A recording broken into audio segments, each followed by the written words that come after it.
जिस बंदर की बात कर रहे हो, अगर वो बंदर इतने मीठे जामुन खाता है तो उस बंदर का दिल कितना मीठा होगा। अब मुझे उस बंदर का दिल खाना है। मगरमच्छ ने पहले बंदर भाई, दरअसल मैं तुम्हें धोखे से अपने घर ले जा रहा हूँ। मेरी पत्नी तुम्हारा दिल खाना चाहती है, इसलिए मैं तुम्हें मारने के लिए ले जा रहा हूँ। ये सुनकर बंदर डर गया, लेकिन उसने तुरंत अपनी बुद्धि का इस्तेमाल किया।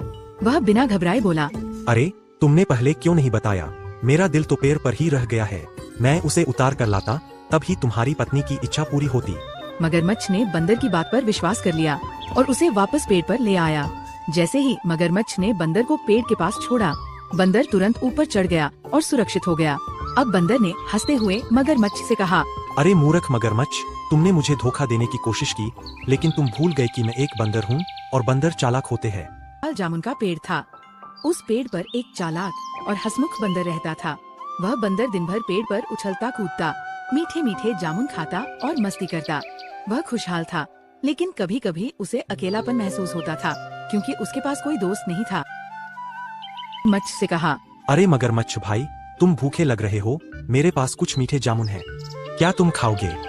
मगरमच्छ ने खुशी से कहा, अरे बंदर भाई, ये तो तुमने मेरे मन की बात कह दी। मुझे बहुत भूख लगी है, पर मैं तुम्हें कह ना पाया। बंदर ने कुछ जामुन नीचे गिरा दिए। मगरमच्छ को जामुन बहुत स्वादिष्ट लगे और वह बंदर से बात करने लगा। धीरे धीरे वे दोनों अच्छे दोस्त बन गए। अब मगरमच्छ हर दिन बंदर से मिलने आता और बंदर उसे मीठे जामुन खिलाता। वे दोनों घंटों बात करते और अपनी अपनी जिंदगी की कहानियाँ साझा करते। मगरमच्छ बंदर की बुद्धिमानी से बहुत प्रभावित था और बंदर भी मगरमच्छ की दोस्ती का आनंद ले रहा था। पता है मगरमच्छ भाई, मैं काफी समय से इस पेड़ पर अकेला रहता हूँ और यहाँ पर मेरा कोई दोस्त भी नहीं है। अब जब तुम मेरे दोस्त बन गए हो तो कहीं जाकर अच्छा लग रहा है। एक दिन मगरमच्छ ने अपनी पत्नी को उन स्वादिष्ट जामुनों के बारे में बताया जो बंदर उसे खिलाता था। अरे सुनती हो भाग्यवान, आजकल तालाब के किनारे मेरा एक बहुत ही अच्छा बंदर दोस्त बना है, जो मुझे रोज मीठे मीठे जामुन खिलाता है। उन जामुनों को खाकर तो बड़ा ही आनंद आता है। मगरमच्छ की पत्नी को भी उन जामुनों का स्वाद चखने का मन हुआ, लेकिन जल्द ही उसकी लालची बुद्धि ने एक खतरनाक विचार पैदा किया। उसने अपने पति से कहा, ए जी, सुनते हो? तुम जिस बंदर की बात कर रहे हो, अगर वो बंदर इतने मीठे जामुन खाता है तो उस बंदर का दिल कितना मीठा होगा। अब मुझे उस बंदर का दिल खाना है। मगरमच्छ ने पहले तो इस विचार का विरोध किया, क्योंकि वह बंदर को अपना दोस्त मानता था। अरे तुम ये क्या कह रही हो? तुम्हारा दिमाग तो ठीक है ना? मैं भला उस बंदर का दिल तुम्हारे लिए कैसे लाऊं? वो तो मेरा बहुत अच्छा दोस्त है। नहीं नहीं, मुझसे ये पाप नहीं हो सकता। लेकिन उसकी पत्नी ने जोर दिया, अगर तुम मेरे लिए बंदर का दिल नहीं लाते तो मैं भूख से मर जाऊंगी। पत्नी के दबाव में आकर मगरमच्छ ने बंदर को धोखा देने का निश्चय किया। अगले दिन मगरमच्छ बंदर से मिलने गया और बहुत ही खुश दिखने लगा। उसने कहा, बंदर भाई, मेरी पत्नी ने तुम्हें अपने घर खाने पर बुलाया है। वह तुम्हारे स्वादिष्ट जामुनों के बारे में सुनकर बहुत खुश है और तुमसे मिलना चाहती है। तो ऐसा करो, आज तुम मेरे घर चलो। बंदर को ये सुनकर बहुत अच्छा लगा और उसने मगरमच्छ का निमंत्रण स्वीकार कर लिया। लेकिन एक समस्या थी, बंदर तैरना नहीं जानता था। मगरमच्छ ने तुरंत कहा, अरे बंदर भाई, कोई बात नहीं, मैं तुम्हें अपनी पीठ पर बैठाकर नदी पार करा दूंगा। बंदर खुशी खुशी मगरमच्छ की पीठ पर बैठ गया और वे नदी के बीच में पहुँचे। जैसे ही वे नदी के बीच पहुँचे, मगरमच्छ ने अपनी योजना को अंजाम देने के लिए बंदर से कहा, बंदर भाई, दरअसल मैं तुम्हें धोखे से अपने घर ले जा रहा हूँ। मेरी पत्नी तुम्हारा दिल खाना चाहती है, इसलिए मैं तुम्हें मारने के लिए ले जा रहा हूँ। ये सुनकर बंदर डर गया, लेकिन उसने तुरंत अपनी बुद्धि का इस्तेमाल किया।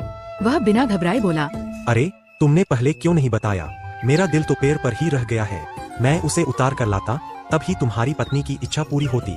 मगरमच्छ ने बंदर की बात पर विश्वास कर लिया और उसे वापस पेड़ पर ले आया। जैसे ही मगरमच्छ ने बंदर को पेड़ के पास छोड़ा, बंदर तुरंत ऊपर चढ़ गया और सुरक्षित हो गया। अब बंदर ने हंसते हुए मगरमच्छ से कहा, अरे मूर्ख मगरमच्छ, तुमने मुझे धोखा देने की कोशिश की, लेकिन तुम भूल गए कि मैं एक बंदर हूँ और बंदर चालाक होते हैं। मेरा दिल मेरे शरीर के अंदर है, पेड़ पर नहीं। मगरमच्छ को अपनी मूर्खता पर पछतावा हुआ, लेकिन अब कुछ नहीं हो सकता था। उसने बंदर से माफी मांगी, लेकिन बंदर ने साफ शब्दों में कहा कि वह अब उस पर कभी विश्वास नहीं करेगा और उसकी दोस्ती खत्म हो गई। इस प्रकार बंदर अपनी बुद्धि और चतुराई से अपनी जान बचा सका और मगरमच्छ खाली हाथ लौट गया। इस कहानी से हमें ये सीखने को मिलता है कि संकट के समय में घबराने के बजाय अपनी बुद्धि और विवेक से काम लेना चाहिए। साथ ही सच्ची मित्रता में विश्वासघात नहीं होना चाहिए, क्योंकि एक बार टूटने पर विश्वास दोबारा हासिल करना मुश्किल होता है। सबसे पहले आप सभी को नमस्ते, प्रणाम। और हमारा ये Munger cartoon story YouTube channel पे देख रहे हो तो चैनल को सब्सक्राइब जरूर करिएगा। अगर फेसबुक पेज पर देख रहे हैं तो पेज को फॉलो जरूर करिएगा। ये वीडियो सिर्फ इस चैनल पे आते हैं आप सभी को इंटरटेनमेंट के लिए, तो आप लोग क्या करिए, दिल से सपोर्ट जरूर करिए और लाइक जरूर करिए और कमेंट जरूर करिए और अपने दोस्तों के पास शेयर जरूर करिए। धन्यवाद। बस हंसते रहे, मुस्कुराते रहे अपने अपने लाइफ में। तुझे इस जंगल में पहले तो कभी ना देखा। खैर मुझे क्या, तू मेरे इलाके में है, यानी कि अब तू मेरा भोजन है। वैसे भी कई दिनों से इतना नरम मांस खाने का मौका नहीं मिला, मुंह में अभी से ही पानी आ रहा है। जल्दी कुछ सोच चंपा, नहीं तो ये बाघ तुझे कच्चा चबा जाएगा। अरे बाघ काका, अगर आपको मुझे खाना ही है तो खा लीजिए। यह तो मेरा सौभाग्य होगा कि इस पूरे जंगल का दूसरा सबसे बहादुर और ताकतवर जानवर मुझे खाकर अपनी भूख शांत करेगा। दूसरा?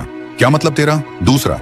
ये पूरा जंगल जानता है कि इस इलाके का ही नहीं बल्कि इस पूरे जंगल का सबसे बहादुर और ताकतवर जानवर केवल एक है, और वह है बगीरा। अच्छा ऐसा है क्या? पर शेर सिंह तो सबको यही बताते फिर रहे हैं कि वह इस जंगल के सबसे ताकतवर और बहादुर जानवर है। बगीरा तो उनका बस एक नौकर है। क्या कहा उस भीगी बिल्ली ने? मैं और उसका नौकर? लगता है उसे अब सबक सिखाना ही पड़ेगा।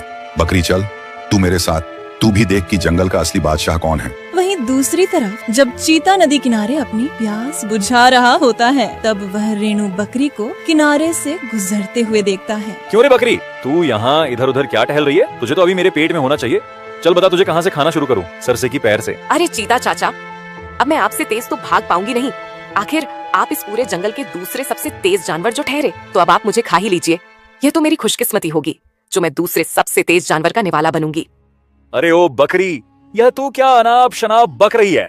मैं केवल इस जंगल का ही नहीं बल्कि पूरी दुनिया का सबसे तेज दौड़ने वाला जानवर हूँ, और तू मुझे दूसरा कह रही है? तेरी इतनी हिम्मत! अरे अरे गुस्सा ना कीजिए चीता चाचा, आपको नहीं पता जंगल में हर तरफ खबर फैली हुई है कि बगीरा काका ने अपने आप को पूरे जंगल का सबसे तेज और चतुर जानवर घोषित कर दिया है।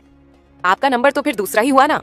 ठीक इसी तरह जब संता बकरी खाने की तलाश में निकलती है, तब शेर सिंह उसे दबोच लेता है। क्यों रे नन्ही बकरी, यूं तू बेखौफ मेरे इलाके में कैसे घूम रही है? तुझे नहीं पता मेरे इलाके में जानवर आते तो अपनी मर्जी से हैं, लेकिन जाते मेरी मर्जी से हैं, और मेरी मर्जी है कि तू मेरे पेट में जाएगी। अरे आपके चर्चे तो दूर दूर तक फैले हुए हैं, भला जंगल के सेनापति को कोई कैसे नहीं पहचानेगा शेर सिंह जी। लगता है मौत के डर से तू पूरी पागल हो चुकी है बकरी। जंगल के राजा को तू सेनापति बोल रही है। यह आप क्या कह रहे हैं शेर सिंह? जंगल के हर जानवर की जुबान पर केवल एक ही नाम है कि चीता ही हमारा राजा है, वही हमारा पालनहार और वही हमारा कर्ता धर्ता है। आप तो उसके सेनापति हैं। मेरे नाक के नीचे इतनी बड़ी साजिश और मुझे इसकी भनक तक नहीं। आज तो यह चीता गया काम से मैं इसे नहीं छोड़ने वाला। क्यों रे चीता, तो मैं तेरा सेनापति हूँ? नहीं, सही बात है, आखिर तू जंगल का राजा है तो मैं तेरा सेनापति ही हुआ ना। तू इस चीता को छोड़, मैं तो तेरा नौकर हूं ना शेर सिंह। बताइए सरकार, कोई आज्ञा हो तो। कहीं आपके गले में तो नहीं दर्द है? लाइए मैं दबा देता हूँ। ठीक वैसे ही ना बगीरा भाई, जैसे आप अपनी तेज रफ्तार से कछुओं को पकड़ा करते हैं। वह क्या है ना, मैं इतना धीरे हूँ कि मुझे आपकी इतनी तेज रफ्तार दिखाई नहीं पड़ती है। बस बहुत हुआ, मेरा दिमाग अब पूरी तरह खराब हो चुका है। मैं अब तुम दोनों को ही मार डालूंगा।